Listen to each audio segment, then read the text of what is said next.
Hello and welcome to this episode of For Your Journey. Today we're going to explore seasons. Recently, in the last year or two, we've seen more attention in the divine services brought to different seasons of like Lent and an Eastertide and Advent. I mean, we've always perhaps known some of those words, but there seems to be an added focus and attention given to them. We wanted to explore kind of the reasoning behind that and what seasons mean and how they fit into the year. Well, each one of the Christians and the Christian calendar seasons gives attention and focus to what's coming. When you talk about Advent, of course, we're now preparing for the birth of Christ. It's not written in the Bible about Advent. It's just in Christianity that it was decided, let us have a season to prepare for that and to think more about it, to ponder. The same for Lent and Passiontide is to prepare for the services of Palm Sunday and Good Friday and Easter.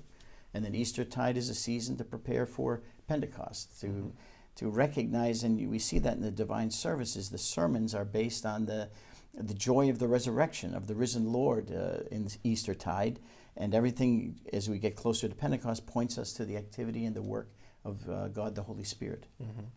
I've seen some churches and denominations even have different colors for the season, like they're really trying to visually even represent certain times of the year to draw people's focus and attention, that it doesn't just become routine, the church experience and whatnot.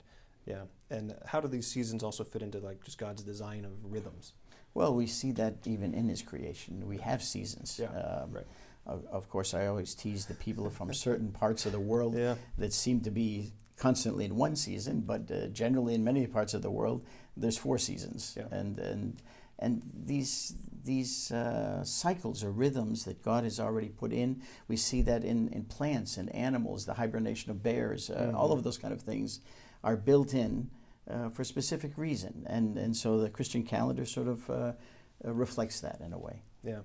And we, in the New Apostolic Church USA, are even introducing some seasons to align with the Christian calendar, to other types of programs that we have. We have like learning seasons for the children and the youth. Certain semesters start at certain times as natural on and off ramps. We have confirmation is like a season of confirmation that we have. Yes, exactly. During Eastertide. Yeah, it aligns with Eastertide. And that's nice because it doesn't detract from the holy days of Palm Sunday and Good Friday and Easter, and puts it in this very joyful season between Easter and Pentecost.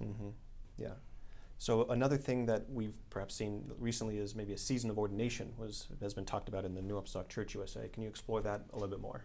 Yes, the idea is that we would have a season of ordination. Generally, ordinations would take place from June to August, maybe even a little September, and also in January and February. And that permits 3 to 4 months of preparation for those called to ministry. And they have the opportunity there's some things that have to be done as far as procedural things, but also we have now courses that we would like them to complete and have certain discussions with their rector, with the district rector, and so on, to prepare them for ordination. Yeah, and a lot of this was kind of born out of the international concept of ministry that the Chief Apostle introduced in 2019. And it's interesting you say this word like preparation, because just like how Advent is a preparation for Christmas, not just the preparation of Christmas parties and decorations, but this internal and, emotional, mental, spiritual preparation for this celebration. With the celebration and season of ordinations, it's not just about the ordination act, it's about everything that goes into that. This preparation you're describing, this understanding of when this happens, do you know what it is? Like we have a season of, Passiontide and Lent so that when Good Friday and Easter happen, we've taken the time to fully understand what it is. Exactly, and the same, our church is a church of ministry, and when one becomes a minister in the church, they must know what is all involved with the ministry, what is expected of the ministry, and prepare themselves with certain things like the catechism and the liturgy, that they're knowledgeable about that.